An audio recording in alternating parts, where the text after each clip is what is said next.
মুখ্যমন্ত্রী মমতা বন্দ্যোপাধ্যায় রাজ্য পুলিশের ডিজি রাজীব কুমার কলকাতার পুলিশ কমিশনার বিনীত গোয়েলের কল রেকর্ড উদ্ধার করলেই সব পেয়ে যাবে সিবিআই। আরজিকর কাণ্ডে বিস্ফোরক রাজ্যের বিরোধী দলনেতা শুভেন্দু অধিকারী নন্দীগ্রামের সাংবাদিকদের মুখোমুখি হয়ে শুভেন্দু অধিকারী বলেছেন তিনি সিবিআই কে বলবেন কলকাতার পুলিশ কমিশনার বিনীত গোয়েল এবং আরজিকর হাসপাতালের প্রাক্তন অধ্যক্ষ সন্দীপ ঘোষকে হেফাজতে নিতে। আর মুখ্যমন্ত্রী মমতা বন্দ্যোপাধ্যায় সহ রাজীব কুমার, নারায়ণ স্বরূপ নিগম এবং বিনীত গোয়েলের ফোনগুলো বাজেয়াপ্ত করতে হবে সিবিআই কে। তাদের কল রেকর্ড উদ্ধার করলে সিবিআই সব পেয়ে যাবেন কি করেছেন তারা।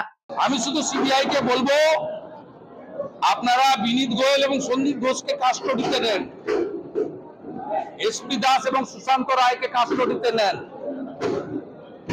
আর ফোনগুলো বাজেয়াপ্ত করুন। মমতা ব্যানার্জির ফোনটা নিতে হবে, নারায়ণ স্বরূপের নিগমের ফোনটা নিতে হবে, রাজীব কুমার বিনীত গোয়েলের ফোনটা নিতে হবে এবং ফেস টাইম ওর কল রেকর্ডও আপনাদের উদ্ধার করতে হবে।